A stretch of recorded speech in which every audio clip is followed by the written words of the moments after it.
je sais pas Ah, où. ok. En dessous, là.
Quand on arrive à Lima, ce qui nous surprend d'abord, c'est à quel point c'est hétéroclite.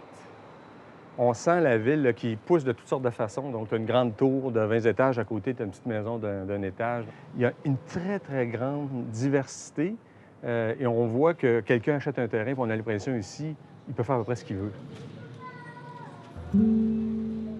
La végétation qui pousse sur le toit. Oui, mais il y a là-dedans aussi de la terre entre les deux couches, je sais pas. Oh, regardez, par la petite fenêtre, on voit la structure de la maison. Donc, il y a une espèce d'exubérance de matériaux, de couleurs. La végétation pousse un petit peu à travers ça. Et c'est quand même une ville de 10 millions d'habitants, l'espèce de rythme, les coups de klaxon, l'espèce de rapidité.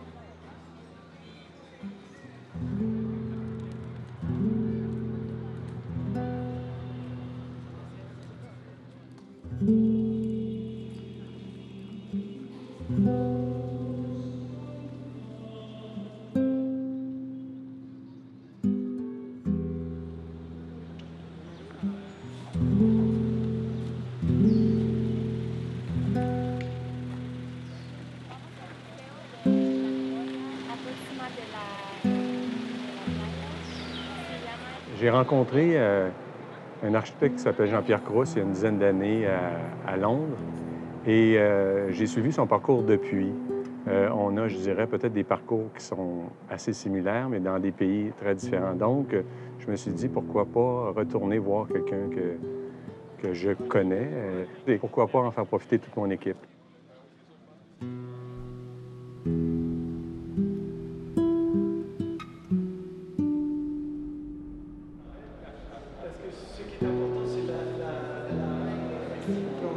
Nous sommes ici dans le lieu de la mémoire, qui est une institution pour la réconciliation du peuple péruvien suite à 20 ans de violence qui a sévi tout le pays, surtout dans les Andes, et qui a causé la mort de 70 000 personnes.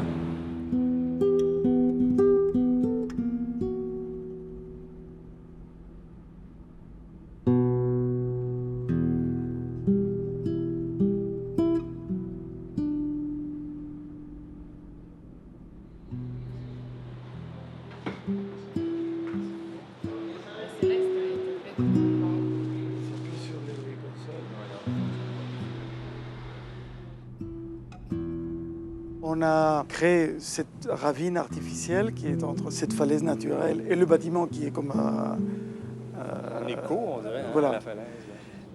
Et en faisant ça, on crée un parcours où on laisse la ville loin, on rentre dans un espace qui n'est pas ni naturel ni artificiel, où le son change et qui nous prépare pour voir l'expo.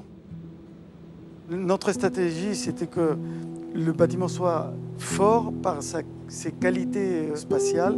Ce n'est pas un musée des beaux-arts, c'est un musée dur à voir. Le bâtiment devait être aussi dur que l'expo. Et donc, tout ce qu'il y a dans le musée C'est une architecture qui est un peu à la Jean Prouvé, c'est-à-dire qu'on assemble des pièces sans articulation. Pour nous, il était essentiel de trouver un autre moyen d'exprimer la mémoire. Et la mémoire qui est pertinente à l'architecture, c'est la mémoire du lieu. Et donc, en faisant écho sur le paysage et sur les territoires, on a pu construire ces bâtiments.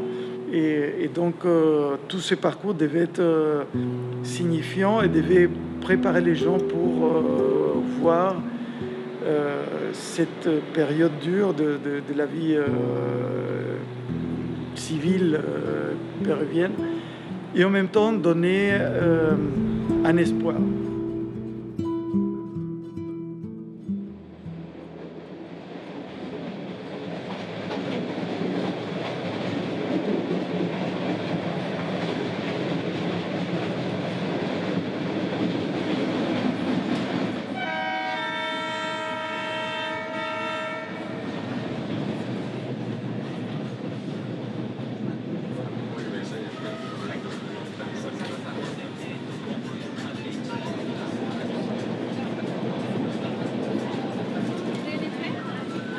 Qui attendent quelque part. C'est souvent.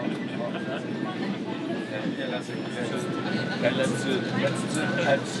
C'est ça.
Jean-Pierre Cros nous a parlé beaucoup de la mémoire du lieu, mais le Machu Picchu, c'est ça qu'on sent.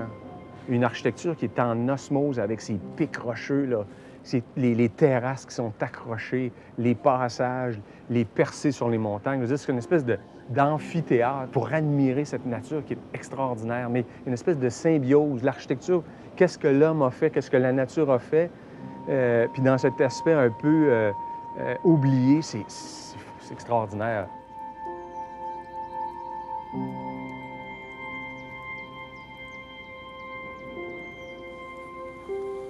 Pour nous, on apprend là-dedans. L'architecture, elle ne s'est pas imposée, elle n'est pas venue détruire. L'architecture est quasiment venue magnifier ce qui était là. On voit un escarpement comme ça, puis on voit des petites terrasses accrochées, comme une espèce de sculpture dans le paysage. C'est toutes des leçons. Ça a été fait il y a presque 1000 ans.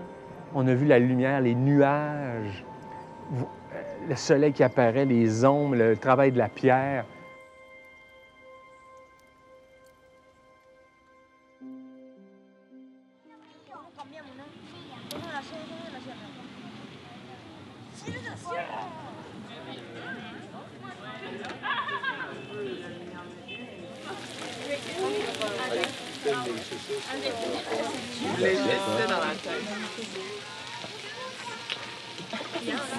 C'est un genre de pesto À l'ail,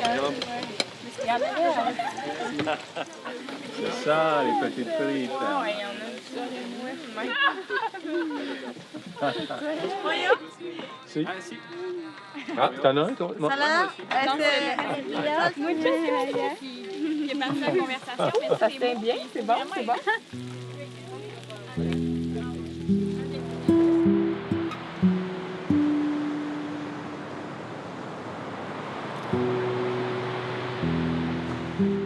comment aussi, pour nous, l'architecture, on la voit dans le paysage, c'est une espèce de déformation professionnelle. Donc, tout est propice à stimuler la création, les couleurs, les paysages. Donc, déjà, une espèce de silhouette qui nous touche.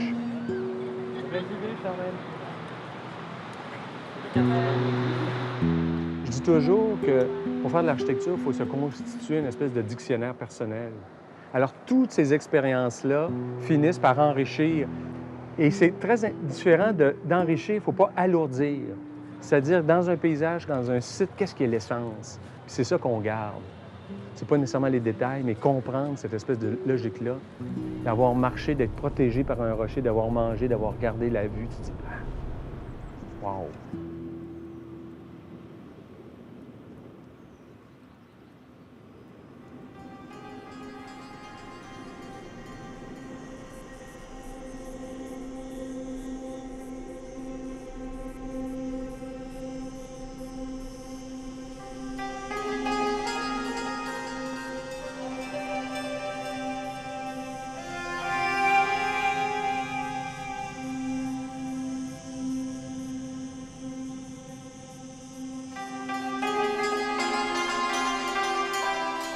Aller dans le désert, je pense que pour la majorité des gens de l'équipe, c'est la première fois.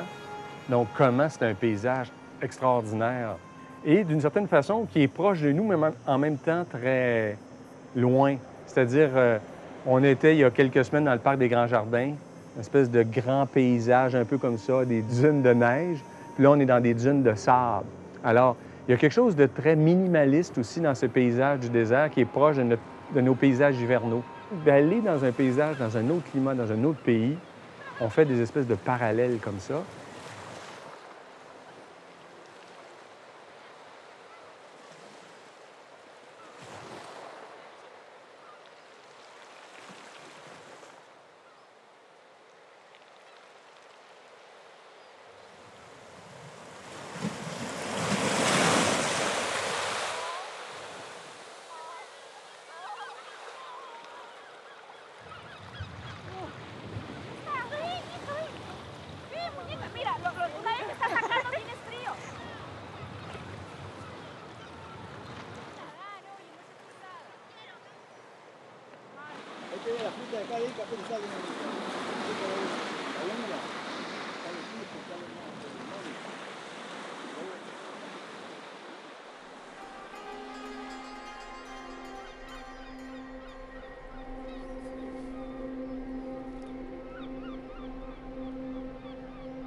Le fait d'avoir été là, toute l'équipe ensemble, dans le désert, au couchant, et c'est magique, là. Il y a quelque chose où on se dit, mais mon Dieu, c'est possible de faire ça, ça existe. Ces paysages qui sont arides, mais quelque part tellement beaux.